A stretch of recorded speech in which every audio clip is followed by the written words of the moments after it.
Hola, ¿cómo están? Ya es viernes, qué gusto que terminen con nosotros una semana más aquí en la UNAM Responde. Seguimos en este espacio universitario como todos los días, contando con la voz de especialistas de la comunidad universitaria, quienes nos ayudan a entender cuáles son esas similitudes y también todas esas diferencias que se han marcado más quizá durante esta pandemia.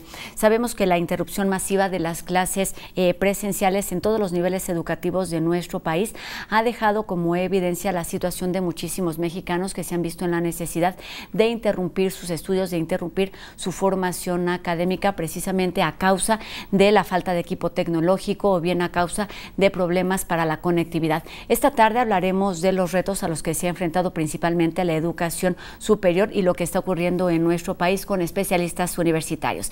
Además es viernes, tenemos recomendaciones de cultura, tenemos humor y también algunos otros reportajes que seguramente serán de su interés. Y comenzamos como todos los días con un resumen de lo que ocurre en nuestro país. Sabemos que los viernes se da a conocer el color en el que se encuentran las distintas entidades de nuestro país de acuerdo al semáforo epidemiológico de riesgo por COVID-19. Ya sabemos que la Ciudad de México permanece una semana más en color naranja. Asimismo, Oaxaca anunció que regresará de color amarillo a naranja por el alto número de contagios que se han registrado durante las últimas horas. Vamos enseguida con algunas de las voces de lo que ocurre en nuestro país.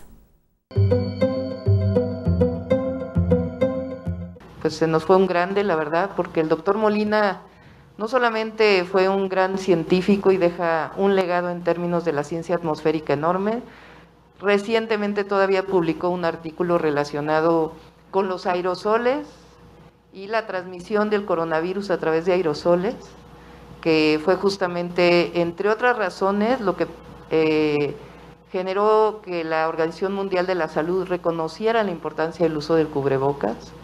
El Gobierno de México ha tenido conversaciones también con Pfizer y igual que con otras compañías que hemos comentado aquí, y está siendo considerada también como uno de los candidatos importantes a adquirir vacunas, dado que es científicamente robusto el producto que están evaluando. Y la otra campaña es la de una buena alimentación nutritiva, que tampoco se hacía, para no consumir productos chatarra con excesos de azúcares, de sales, de grasa, todo esto que daña. En Europa la situación sigue siendo complicada a causa de esta segunda ola de contagios, también conocida como rebrotes. Por ejemplo, Polonia había sido uno de esos lugares donde no se había implementado como obligatorio el uso de cubrebocas y a partir del alto número de contagios, este fin de semana es un instrumento de prevención que se vuelve obligatorio para todos los ciudadanos. Vamos a enseguida a ver cómo se mueven los números, las cifras por COVID-19 en el resto del mundo. El mundo reporta un récord diario de casos con 338.779 nuevos contagios, 96.996 de ellos registrados en Europa. Rusia informó un aumento récord con 12.126 contagios en las últimas 24 horas. Ucrania registró un récord de 5.804 nuevos casos diarios. Frente al aumento de infecciones, el país abrirá más hospitales para pacientes con COVID-19. Polonia reportó un aumento récord por cuarto día consecutivo, con 4.739 nuevas infecciones. Suiza informa un aumento diario récord de 1.487 infecciones. Alemania registra más de 4.000 nuevas infecciones por segundo día consecutivo, con 4.516 casos en las últimas 24 horas. Francia reporta 18.746 nuevas infecciones, una cifra récord en el aumento de casos diarios. España convocó el estado de emergencia para imponer un bloqueo parcial en Madrid, uno de los peores puntos de COVID-19 de Europa. En India, con un aumento de 70.496 casos en las últimas 24 horas, el país acerca su conteo a los 7 millones de contagios. México supera los 800.000 contagios, Con 5.300 nuevos casos y 370 muertes en las últimas 24 horas, el país suma 804.488 contagios y 83.096 decesos. Australia registra su segundo día sin muertes por COVID-19 por primera vez en 3 meses. China se adhiere oficialmente al esfuerzo mundial de vacunas contra la COVID-19, COVAX, de la OMS. Cuba abrirá al turismo a partir de la próxima semana como parte de su avance hacia una nueva normalidad. La ciencia es una herramienta solidaria y de conocimiento que nos permite tener a todos el acceso a la misma información. Aquí, como todos los días, el doctor Carlos Rosales nos habla de las dudas que nos siguen haciendo llegar a nuestras redes sociales y también a los números de WhatsApp que ustedes ya conocen. Esta tarde nos explica la relación de las cifras con respecto a este semáforo de riesgo implementado en nuestro país hace ya algunos meses. Buenas tardes, doctor. Gracias, Rosa. Muy buenas tardes. Nuestro público nos ha preguntado ahora, ¿por qué si el número de casos nuevos va a la baja, el semáforo no cambia de color? Bueno, recordemos que el semáforo epidemiológico representa el grado de ocupación en los hospitales. Entonces, que a nivel nacional el número de casos nuevos vaya a la baja es bueno, pero esto no quiere decir que eso ocurre en todo el país. Hay muchos lugares donde esa situación no se está cumpliendo. Tomemos de ejemplo la Ciudad de México. En la Ciudad de México, en los últimos 2 meses, el número de casos nuevos no disminuye. Se ha mantenido constante con alrededor de 900 casos nuevos por día en promedio. Incluso parece que aumenta en los primeros días de octubre. De la misma manera, las defunciones en la Ciudad de México se han mantenido constantes con alrededor de 65 o 70 fallecimientos por día durante los 2 últimos meses. No hay indicios de que esto disminuya. Entonces, en muchos lugares, como en la Ciudad de México, la pandemia está no controlada. El número de casos nuevos sigue constante y el número de fallecimientos también sigue constante. Entonces, la única forma de que el semáforo cambie de color es que disminuyan el número de casos y que estos no sean tan graves. Tenemos que reforzar las medidas de distanciamiento físico y de higiene, sobre todo lavarse bien las manos, para que estos casos nuevos no sigan aumentando. Cooperemos todos y cuidémonos todos. Gracias. Regresamos con Rosa al estudio de TV UNAM. Pues ahí la recomendación. Es un hecho que no todos los mexicanos tenemos acceso a distintas herramientas tecnológicas que nos permitan seguir nuestra formación educativa a distancia, pero este no es el único reto al que se han enfrentado, por ejemplo, los estudiantes de nivel superior. ¿Qué está ocurriendo con este tema en nuestro país? De esto estaremos conversando esta tarde con académicos universitarios, así que saludo al doctor Hugo Casanova Cardiel, quien es el director del Instituto de Investigaciones sobre la Universidad y la Educación, el ISUE, y además tiene un doctorado en Filosofía y Ciencias de la Educación. Doctor, ¿cómo está? Un gusto saludarlo en este espacio universitario. Buenas tardes, Rosa. Mucho gusto en estar con ustedes. Muchas gracias al auditorio por seguir este programa. Pues muchas gracias por estar aquí, doctor. Y bueno, sabemos que el ámbito educativo, el sector educativo fue uno de esos primeros sectores que se cerraron cuando comenzó la pandemia en marzo, hace ya varios meses en nuestro país. Y lo primero que quiero preguntarles es precisamente cómo se enfrentó desde el ISUE esta situación a principios de año.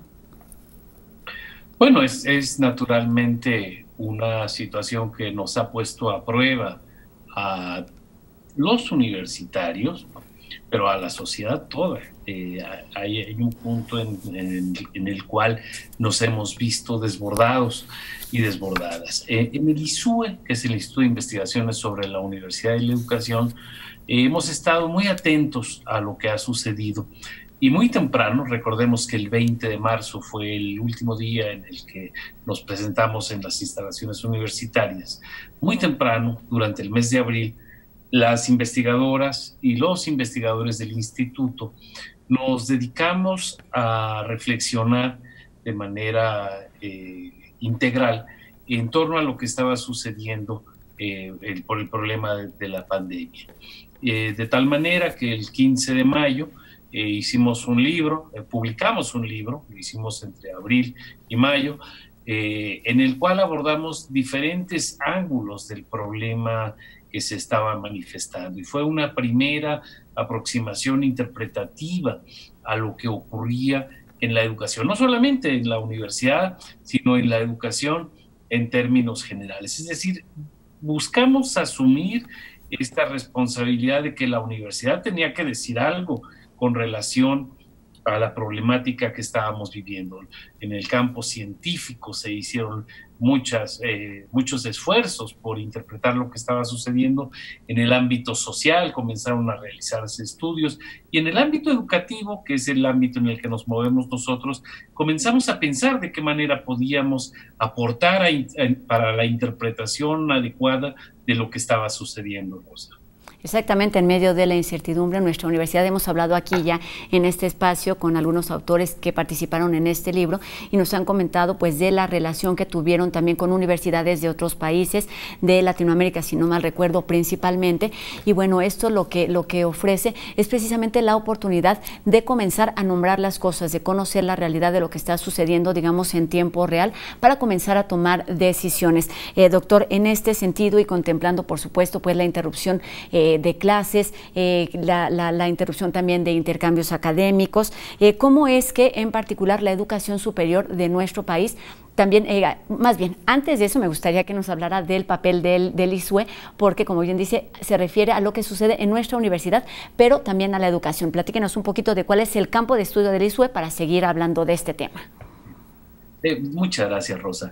El instituto nuestro se dedica a pensar la universidad y la educación en términos generales desde una perspectiva multidisciplinaria. Nosotros trabajamos desde el ámbito de las ciencias sociales, desde el ámbito de la historia, desde el ámbito de la educación y de las ciencias de la educación en un sentido amplio. Es un espacio, decía yo, inter y multidisciplinario que tiene en la educación su objeto de estudio. En la educación, en un sentido amplio, en los tipos y niveles de la educación, en los aspectos referidos a los actores de las instituciones educativas, en los aspectos referidos a los procesos que se viven en las instituciones educativas, pero también al contexto en el cual se insertan las instituciones educativas. En términos temporales, tenemos un grupo de investigadoras e investigadores que estudian la dimensión histórica, se estudia la universidad colonial, se estudia la universidad decimonónica, se estudia la universidad en el siglo XX y en lo que llevamos del XXI. Por tanto, tenemos esta combinación de estudiar el pasado y el presente. Pero incluso tenemos estudios de tipo prospectivo. Tenemos algunos investigadores que se han dedicado a pensar qué es lo que viene, y de hecho, la semana antepasada, de la mano de la Secretaría General, el Instituto organizó un coloquio denominado La Universidad y su futuro, una mirada desde el 2020, en el cual discutimos diferentes ángulos del presente, pero también del futuro de la universidad. O sea, la gran pregunta es, ¿qué significa este fenómeno pandémico del 2020? ¿Qué retos nos trae como institución universitaria? ¿Y qué es lo que esperamos? ¿Qué viene hacia el futuro? Una de las consideraciones que hemos planteado al respecto, y hemos seguido al rector Graue, es que debemos construir la nueva normalidad. O sea, la universidad no puede esperar a que le llegue una normalidad X.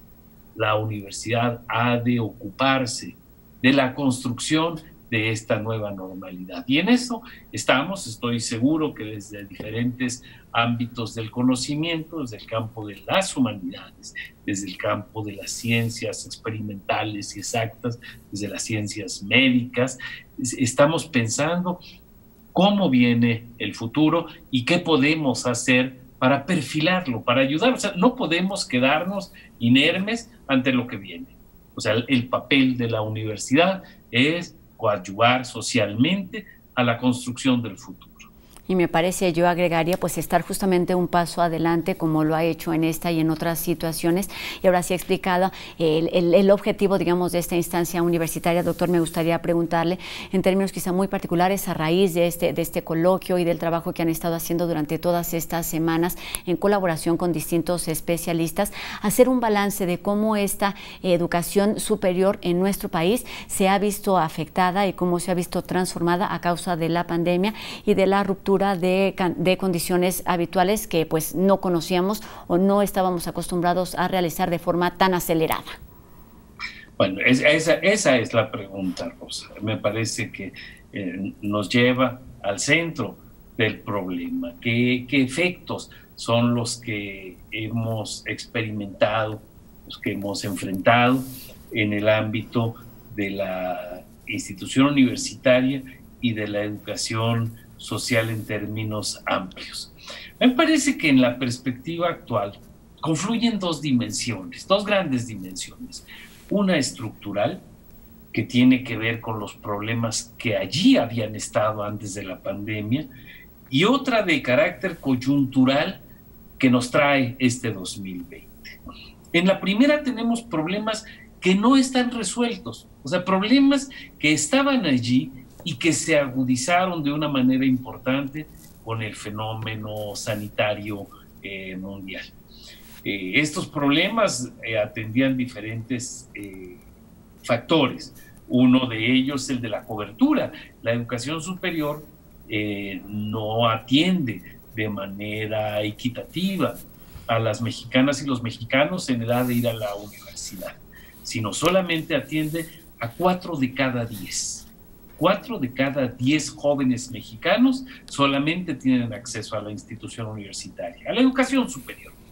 Quiere decir que tenemos 6 personas, 6 mexicanos que están fuera de la universidad. Ese era un problema que estaba allí. Otro problema es el de la calidad, los rasgos cualitativos de la educación superior.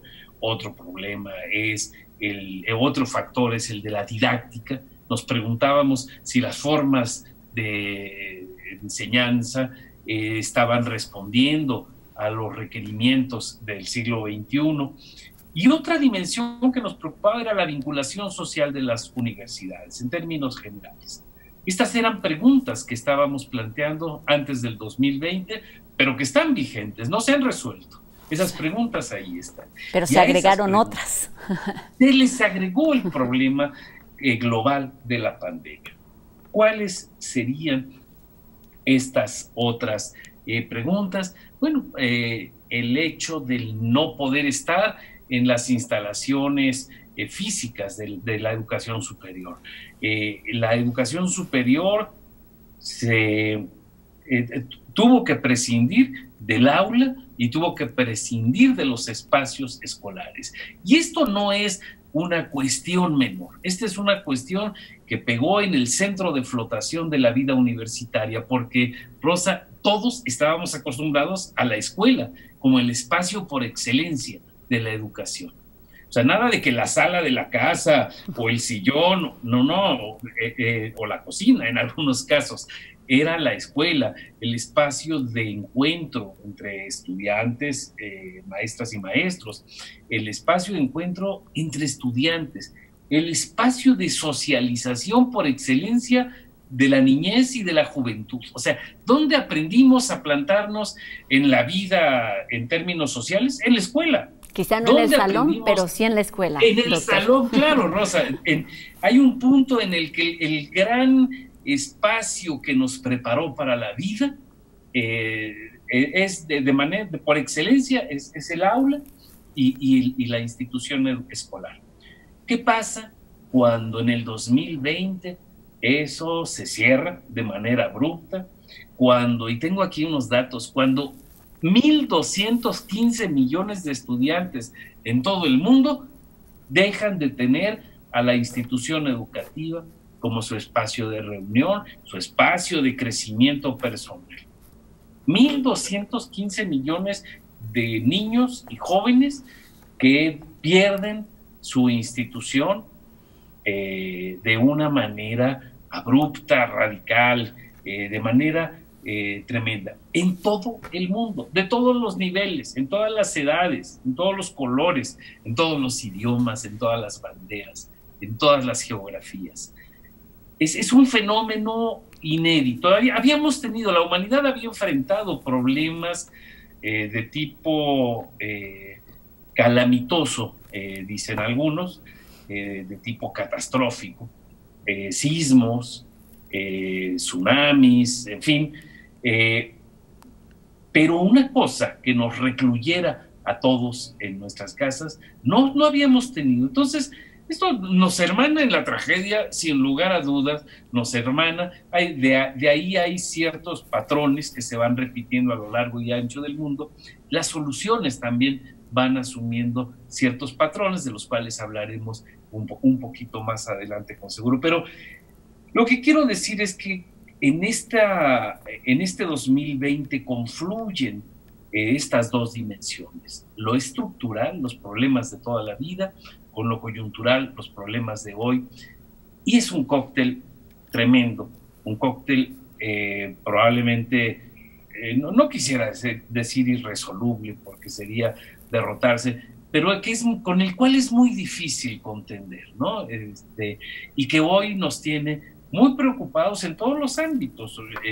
Uno escucha a los químicos, a los médicos, a los científicos enfrentar esta situación tan complicada, pero también en el ámbito social estamos buscando formas de trascender esta problemática, ¿no? Entonces, la educación superior, por supuesto, se ha visto tremendamente confrontada. En el caso de la Universidad Nacional, no cabe duda que nos ha movido de una manera muy importante. En el caso del país, encontramos que la niñez y la juventud, en todos los niveles, en todas las edades, pues está buscando rescatar estas condiciones o reconstruir estas condiciones para el aprendizaje. Entonces, a ver, me gustaría ir aterrizando por ahí. Es una problemática que estamos tratando de interpretar de la mejor manera. No quisiera decir que es un callejón sin salida, porque la humanidad no puede definir nada como callejón sin salida. Tenemos que colocarnos en una posición proactiva y direccionada. Y eso es lo que, desde mi punto de vista, ha estado haciendo en los diferentes ámbitos de decisión de este país y de esta institución. O sea, yo encuentro en la universidad hemos estado construyendo mecanismos para contender con esta situación, y en el gobierno nacional se están construyendo mecanismos. Algunos nos pueden gustar, algunos pueden ser más acertados que otros, pero sí encuentro que hay una actitud de búsqueda en la solución de esta problemática que he esbozado de manera muy panorámica, Rosa.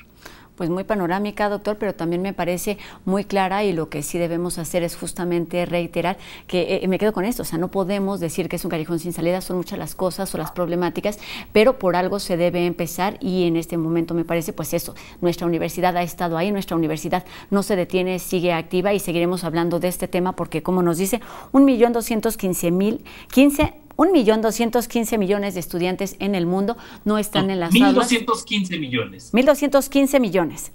Muy bien. Sí, exacto. La cifra correcta. 1.215 millones de estudiantes en el mundo no están en escuelas. Entonces es un punto, por supuesto, del que debemos hablar. Doctor, le pido que nos permita, es momento de hacer nuestra primer pausa aquí en la UNAM Responde. Regresaremos para seguir hablando de los retos, de cómo empezar, de cómo se prepara nuestra universidad para un futuro, de cómo afecta la deserción y algunos otros temas. Así es que quédense con nosotros. También los invitamos a que, regresando, porque después de la pausa tenemos nuestras recomendaciones de cultura y algunos otros reportajes. Esto es la UNAM Responde. No se vayan.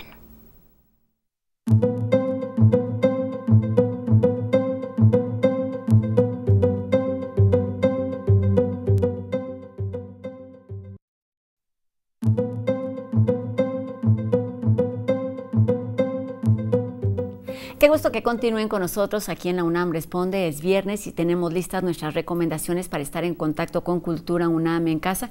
Tomemos nota y disfrutemos de las que son de nuestro agrado.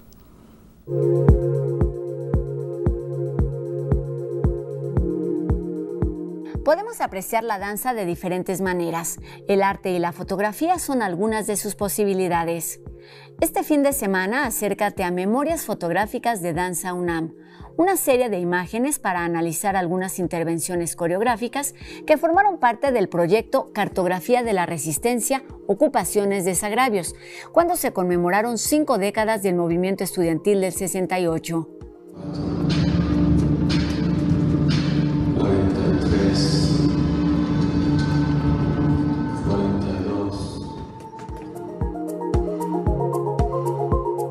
La Compañía Juvenil de Danza Contemporánea de la UNAM nos comparte 2 programas, Museo Teatro Autónomo, donde el concepto general es encarnar y exponer el concepto de autonomía bajo la dirección de Alberto Villarreal, mientras que Hawaiian Remix de Nadia Lartigue es una obra conformada por 3 coreografías estrenadas por Dajú en meses anteriores.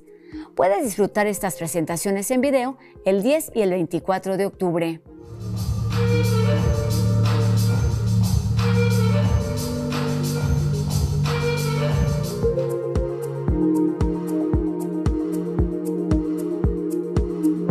La siguiente recomendación es quedarte en casa con TV UNAM. Para sentirnos más cerca de la naturaleza y de la ciencia, podemos disfrutar Colibríes, preciosos mensajeros, donde pequeñas especies retan a la naturaleza en cada vuelo, un viaje distinto al de otros seres vivos. Podemos aprender algunos datos increíbles, como que aletean 80 veces por segundo y cómo logran mantener su cuerpo inmóvil durante el viento o la lluvia con una gran precisión. Disfruta de esta transmisión este 10 de octubre. There is much we still do not know about hummingbirds, about their secret high-speed. Además del movimiento estudiantil, en 1968 ocurrieron otros hechos que quizá no fueron tan sonados o que fueron opacados precisamente por la importancia de esta lucha histórica. Así que vamos a conocerlos o a recordarlos en el siguiente reportaje que nos prepararon los chicos de En Trending. 1968 sin duda fue un año que marcó la historia mundial con hechos trascendentales que se suscitaron en varios países, caracterizados en su mayoría por la participación de los jóvenes en las revueltas populares, las cuales tuvieron impacto social, política y culturalmente. Estos son algunos de los más representativos. El 5 de enero de 1968, Alexander Dubček fue elegido primer secretario del Partido Comunista de Checoslovaquia. Ese año, la primavera llegó junto con Dubček, llamada así por el florecimiento de la esperanza y el optimismo de sus ideas reformistas de liberación, lo que generó el descontento de la Unión Soviética y el bloque comunista de la Guerra Fría, quienes la noche del 20 de agosto respondieron con una invasión a Checoslovaquia, dando fin a la llamada Primavera de Praga. Bajo el contexto de la Guerra Fría, Estados Unidos y Vietnam se enfrentaban en una lucha armada por el territorio. El 30 de enero, los vietnamitas lanzarían la violenta ofensiva Tet, que dejó miles y miles de muertes tanto de las tropas norteamericanas como de las locales. La guerra de Vietnam desencadenaría cientos de protestas en contra, haciendo un llamado por la paz inmediata. Días antes, 5,000 mujeres se reunieron en Washington para exigir la retirada de tropas, siendo la primera protesta contra la guerra exclusivamente femenina. El 4 de abril, en Memphis, Tennessee, fue asesinado Martin Luther King, defensor de los derechos civiles y activista contra la segregación racial en Estados Unidos. Esto provocó el levantamiento de miles de personas en al menos 125 ciudades de 28 estados. En Francia, fue el 3 de mayo cuando estalló la huelga estudiantil a causa del autoritarismo académico de la época. En el intento por reprimir al movimiento estudiantil, las autoridades terminaron agravando la situación y 2 semanas después, como consecuencia de la crisis de empleo, los obreros se unieron a la huelga general. El llamado Mayo francés fue caracterizado por una sucesión de huelgas y protestas en contra del sistema capitalista, el control ideológico imperialista, el conservadurismo y la desigualdad. A lo largo de 1968, las protestas se extendieron a diferentes países del mundo, como Alemania, Italia, España, Brasil, El Salvador, Perú y Colombia, por mencionar algunos, donde también se suscitaron los levantamientos en contra de la guerra, de los regímenes de gobierno, levantamientos estudiantiles en pro del sistema educativo y de los derechos civiles, todos con el objetivo de mejorar los sistemas políticos y económicos de las naciones. Y el humor se puede expresar de múltiples maneras. Vamos a ver lo que nos prepararon los chicos de No Memes, una serie de imágenes que pueden hacernos sonreír o reflexionar. A menos de un clic estás de enterarte de lo que la tecnología tiene que ofrecerle al mundo. Porque no todo es perdición humana en Internet. Mira este video que reivindica a los productos de unos y ceros.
Seguiremos conversando sobre los retos de la educación superior a causa de la pandemia. También tenemos más información sobre el movimiento estudiantil del 68 y lo que ocurrió en ese año.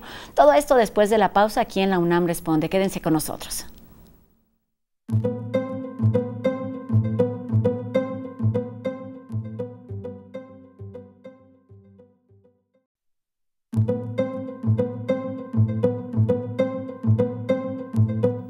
Y ya estamos listos para comenzar el último bloque aquí en la UNAM Responde. Seguimos hablando de educación, de los retos a los que se enfrentan no solamente los estudiantes, sino los profesores y por supuesto las autoridades de universidades, pero también las autoridades del país con respecto a este tema sensible. Y retomamos nuestra conversación con el doctor Hugo Casanova, quien es el director del ISUE, el Instituto de Investigaciones sobre la Universidad y la Educación. Doctor, pues estamos hablando de una situación, como bien nos decía, que no se había presentado a pesar de algunos fenómenos naturales, a pesar, por ejemplo, de la influenza que vivimos en nuestro país y de otros virus que han estado presentes en distintas partes del mundo, pero hay una constante que forma parte de esas problemáticas que ya veníamos arrastrando, pero que se dieron aún más o se incrementaron precisamente con la pandemia, que es la deserción. ¿Cómo afecta esta pandemia y este tema en términos de deserción a todos los estudiantes y cómo afecta esto además al país? Sí, muchas gracias, Rosa. Yo quisiera plantear esta perspectiva que tenemos sobre lo que hoy está sucediendo. Lo que nos ratifica es que la educación tiene un componente intrínsecamente social. O sea, no se puede entender el fenómeno educativo si no se le pone en contacto con otras variables del ámbito social. Una de las cosas que nos han saltado en este tiempo, y tiene que ver con lo del abandono escolar, una de las cosas que nos han saltado son las desigualdades sociales y las tremendas asimetrías que se viven en México. Y es todo ello potencia de una manera muy importante esta cuestión del abandono o de la llamada deserción escolar, que muchas veces nos preguntamos si es abandono, deserción o expulsión de los estudiantes. O sea, hay una serie de condiciones que expulsan a los muchachos, a los niños y a los jóvenes de las instituciones educativas. Yo quisiera este país es tremendamente contradictorio y asimétrico. Los economistas, los analistas de la política económica también nos comparten que México está considerado como una de las 15 economías más poderosas del mundo. O sea, si hacemos un listado de los países de todo el mundo, México está entre los 15 primeros, probablemente en el lugar 15 o en el lugar 14, dependiendo. Pero el punto es que la economía 15 del mundo no puede estar en estas condiciones tan grandes de asimetría. Solo les doy un dato, sin entrar en demasiados detalles. Alrededor del 22% de la población mexicana, solamente el 22%, vive en condiciones de no pobreza y no vulnerabilidad. Es decir, 78% de mexicanas y mexicanos, casi el 80%, prácticamente 8 de cada 10 mexicanos y mexicanas viven en condiciones de vulnerabilidad social y de pobreza. La vulnerabilidad tiene que ver con deficiencias en términos de la vivienda, en términos de salud, en términos de educación, en términos de alimentación, etc. Falta de oportunidades en muchos niveles. Falta de oportunidades, digo, en muchos niveles. Exactamente. Y todo esto es algo que se refleja de una manera muy drástica en el campo educativo, y ahí es donde podemos ver estos efectos. ¿Y quién abandona o quién deserta? Y decía yo, el mejor concepto es ¿quién es excluido de la educación? Los más pobres. O sea, la ecuación es muy sencilla. A mayor pobreza, o la correlación, a mayor pobreza, mayor posibilidades de que niños y jóvenes sean expulsados de la escuela. Entonces, esto es algo que en esta situación, en este 2020, se nos aparece de una manera reiterada, Rosa, y que sí me parece que es importante poner en la mesa. Tenemos el tema, por ejemplo, de la brecha digital. O sea, tenemos una brecha social que allí está. Y luego hay una brecha digital que tiene que ver con qué acceso tenemos a los medios digitales. Y ahí las diferencias pueden ser tremendamente grandes. ¿Cuántos tenemos acceso a las computadoras? La diferencia entre medio urbano y medio rural son muy grandes. Simplemente diré que alrededor de la mitad de los hogares, en principio, cuentan con computadoras en el medio urbano, el 52%. En el medio rural, el menos del 20% de los hogares cuentan con acceso a la computadora. El acceso a Internet es muy similar, aunque hay que recordar que muchas personas se conectan a Internet por los teléfonos celulares, los que tienen conectividad. Pero en fin, hay una asimetría digital que está presente. De hecho, ahora supongo que hablaremos en algún punto muy apretado de lo que está haciendo la UNAM al respecto.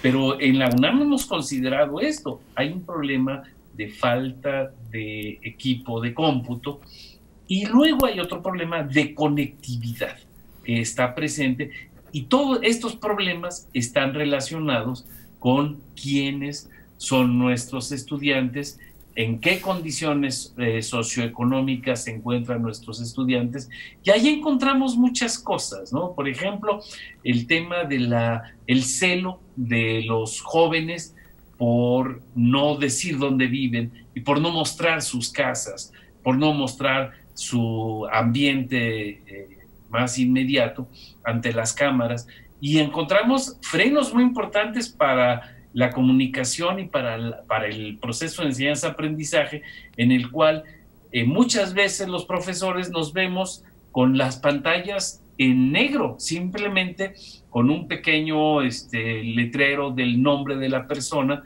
pero con la identidad cubierta, con las imágenes censuradas por los propios estudiantes.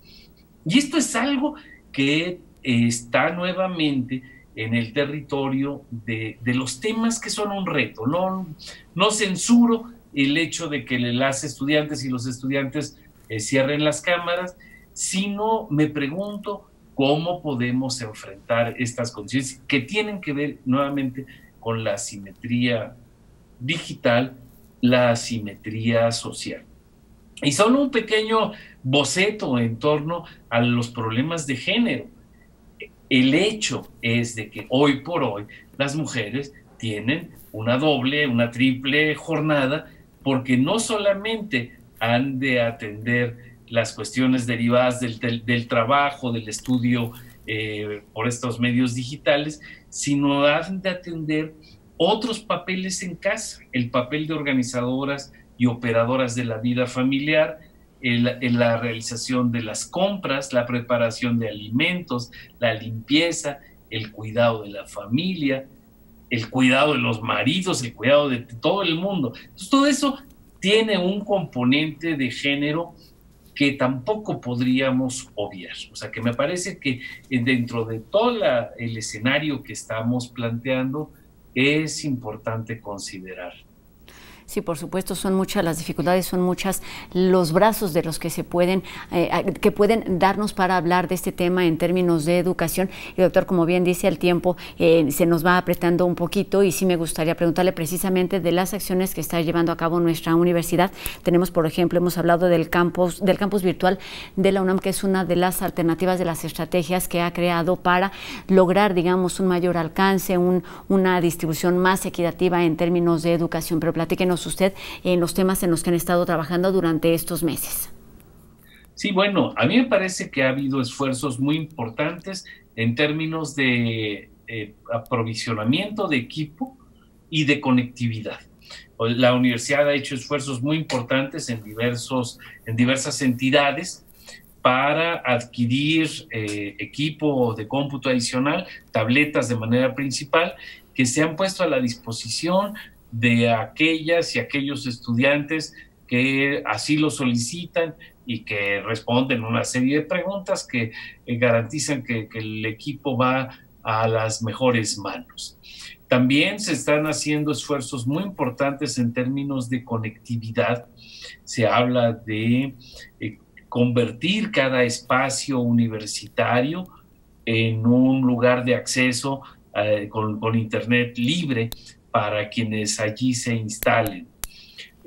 Hay otra serie de actividades desarrolladas por la Coordinación de Universidad a Distancia e Innovación que está proporcionando plataformas ágiles y lo más amigables que se puedan. Se están dando cursos, porque hay que considerar, Rosa, que ni los estudiantes estaban plenamente preparados para este aprendizaje a través de medios pantallas digitales, pero mucho menos las profesoras y los profesores.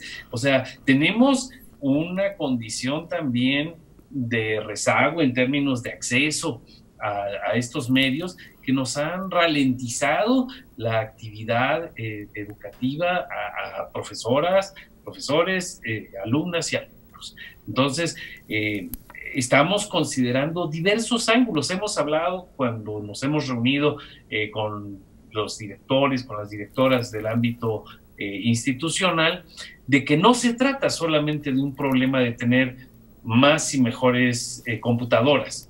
Se trata de tener una mirada compleja que tome en cuenta las diferentes variables que concurren en el ámbito de la educación superior. Doctor, y considerando todo esto, perdón, quizá lo interrumpo, sí, pero no sé si lo va a tocar también en algún momento, el concepto de pedagogía, porque bueno, desde que comenzó esta pandemia, pues fue una respuesta, digamos, inmediata. Lo que se tuvo que hacer es, ¿qué hacemos? Pues pasamos las clases presenciales a clases virtuales, pero después de un proceso, digamos, de aprendizaje, se inició un nuevo ciclo escolar donde se implementaron pues algunas otras herramientas, donde se está pensando en estos modelos híbridos. Algunos de ellos permanecerán, algunos de ellos se cambiarán por completo, y me gustaría que nos hablara de la importancia del término de pedagogía, que tiene que ver con la forma en la que aprendemos y en la que enseñan. Por supuesto, y ahí en lo que estuvimos desarrollando en el propio libro, trabajamos desde el ISUE, planteamos el concepto de continuidad pedagógica. En el coloquio que tuvimos la semana antepasada, algunos pedagogos planteaban que en realidad lo que se había vivido era una discontinuidad pedagógica, porque los dispositivos con los que se cuenta para el aula no son plenamente transportables a la pantalla. O sea, hay una serie de condiciones didácticas que estaban siendo, que habían logrado una consolidación, que habían logrado una madurez luego de décadas y de muchos años, que han sido puestos en jaque por la no presencia en los espacios educativos. Y muchos nos preguntamos si el currículum, por ejemplo, era transferible a la pantalla. O sea, tenemos toda la vida planteando las cosas de una manera para compartir y de pronto nos encontramos con que eso ya no existe. Y esto es el tema del entorno, es una cuestión problemática en la que estamos aprendiendo todas y todas. Hay otra cuestión en la que se hablaba de que todo el mundo, que los niños y los jóvenes tienen una habilidad nata para el mundo digital. Una cosa que descubrimos es que la habilidad se podía valorar muy fácilmente en el ámbito lúdico de la vida digital, en los juegos básicamente. Para eso más o menos sí había ciertas condiciones de habilidad. El tema es que en el aprendizaje no teníamos una práctica, insisto, ni los jóvenes ni los maestros. El tema de la dificultad de un espacio donde no hay socialización, porque ahora mismo estamos en una pantalla. Esta visión periférica que se tiene cuando uno comparte las actividades con otros, pues se pierde. O sea, y uno pierde esto que los psicólogos han identificado, los rasgos más sutiles de los músculos de la cara, que nosotros, este lenguaje no verbal que interpretamos en la pantalla se percibe de una manera muy plana, o sea, eso no existe. Bueno, todo eso son cuestiones que en principio nos ayudarían a aprender. Hay un tema que es muy importante también en esto, y es que se supone, bajo el nuevo esquema, que la docencia es un hecho en el cual puede participar cualquier persona, aunque no haya pasado por la normal o aunque no haya pasado por un mínimo adiestramiento, por una mínima formación pedagógica y didáctica. O sea, se dicen, pues que los padres ayuden. O como se dijo recientemente, la televisión va a enseñar ahora. ¿Qué va? La televisión no enseña, la televisión muestra, pero todo este sentido de la formación complejo, lo que tiene que ver con la dimensión pedagógica, pues en este momento ha sido puesto también en duda de una manera muy importante. Hay otras dimensiones, ¿no?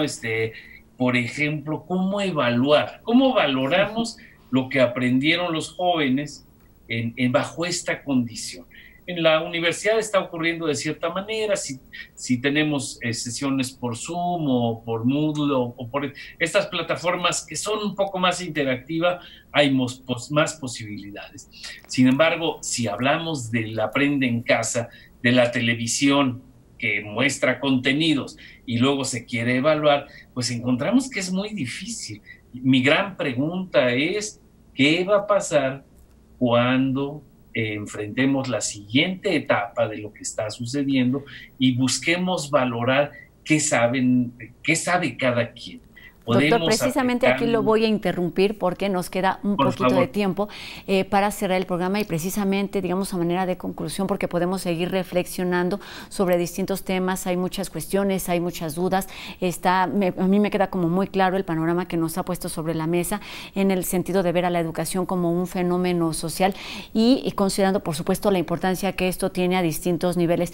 Pero a manera de conclusión le reitero, ¿cuáles, digamos, son las estrategias, los puntos en los que se está trabajando para enfrentarnos, como nos lo acaba de mencionar, lo que sucederá cuando esta pandemia termine, cuando las condiciones vuelvan a ser, digamos, medianamente como las conocíamos en un pasado? ¿Cuáles son los retos principales de la educación y en qué se está trabajando?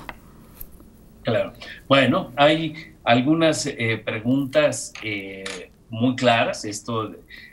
Hay una dimensión social, decía yo en un principio, y hay una dimensión pedagógica, Rosa, exactamente como usted mencionó hace un rato. Y en estas dos dimensiones, la Universidad Nacional está haciendo muchos esfuerzos por no considerar el problema como un tema solamente de equipo y conectividad, sino como un tema que involucra las condiciones socioeconómicas de las y los estudiantes y como un tema que involucra muchas variables del orden de la enseñanza-aprendizaje. Hay una cuestión, quizá para cerrar, que valdría la pena subrayar, y es que hoy por hoy los universitarios estamos llamados a dar la mejor cara, a asumir las responsabilidades que nos tocan y a estar a la altura de los tiempos. La Universidad Nacional tiene la oportunidad y tiene la responsabilidad en este país para responder en la medida de lo que este país lo necesita. Se lo merecen, se lo merece la sociedad, una sociedad que vive en un medio asimétrico, y los que tenemos la oportunidad de estar en la universidad no debemos considerarlo un privilegio, sino debemos considerarlo con el sentido de responsabilidad que tiene la universidad en el marco autonómico en el cual se desarrolla y en el marco de concordia ante el gobierno, ante la sociedad, porque que mucho nos da, ¿no? Yo creo que esto tenemos que verlo nuevamente de la mejor manera. De ninguna manera estamos en un callejón sin salida y es definitivo que hemos de poner nuestros mejores esfuerzos y la mejor cara en lo que viene. Pues sí, lo que debemos hacer es recordar este tema, este lema que ha tenido como tema durante la pandemia, que es: nuestra universidad no se detiene, aún con puertas cerradas, la actividad continúa en términos de docencia, de investigación y por supuesto de difusión de la cultura. Doctor Hugo Casanova Cardiel, director del Instituto de Investigaciones sobre la Universidad y la Educación, muchísimas gracias por estos minutos, por estos panoramas, por poner sobre la mesa temas que me parecen, verdad, sensibles, de los que debemos ocuparnos y que hay pues distintas responsabilidades a todos los niveles. No dejemos de ver a la educación como un reto tecnológico, logístico, pedagógico, pero también como un reto socioafectivo que tiene que ver con la formación de individuos y no solamente de profesionistas. Muchísimas gracias por estos minutos y seguramente estaremos en contacto más adelante para hablar de este y de otros temas. Buenas tardes. Con mucho gusto. Muchas gracias a todos. Pues gracias a usted, doctor. Ahí está este tema, en verdad, importantísimo para nuestra universidad y para la educación de todos los niveles y, por supuesto, para el país. Y para terminar este programa, vamos a ver lo que nos prepararon los chicos de Trending con relación a los avances científicos y tecnológicos que se dieron durante el año de 1968. Las revoluciones sociales en distintas naciones del mundo son lo que más se recuerda de 1968, pero las aportaciones en otros campos del conocimiento marcaron un legado importante en este año. En 1968, la carrera espacial entre los Estados Unidos y la Unión de Repúblicas Soviéticas Socialistas estaba arrojando importantes avances. En octubre de aquel entonces, 21 meses después de un accidente fatal que terminó con la vida de 3 astronautas, la misión Apolo 7 de la NASA llevó tripulación al espacio y fue la primera en transmitir una señal en vivo desde el exterior para la televisión estadounidense. 2 meses después, la misión Apolo 8 se convirtió en la primera en la historia en orbitar la Luna. Los astronautas Jim Lovell, Bill Anders y Frank Borman fueron las primeras personas en apreciar el lado oscuro de este satélite natural.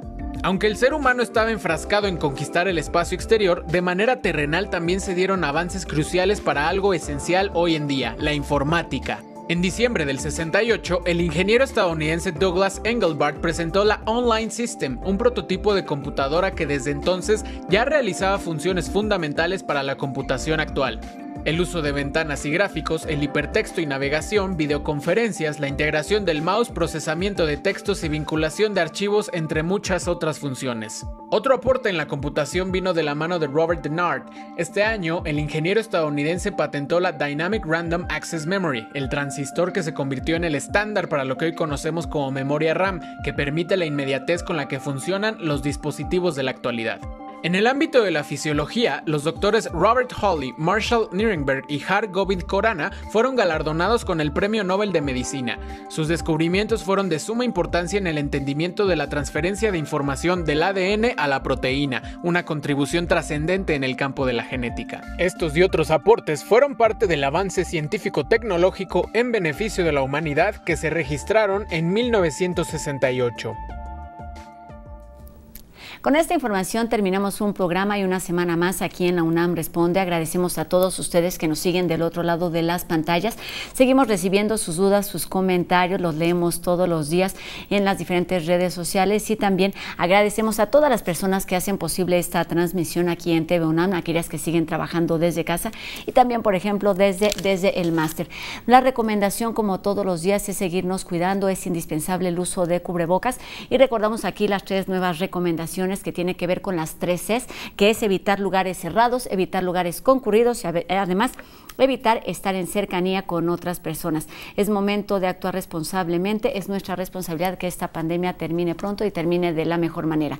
Recuerden que tenemos una cita el próximo lunes a las 2:30 de la tarde por TV UNAM. Mi nombre es Rosa Brizuela. Nos vemos aquí el lunes. Adiós.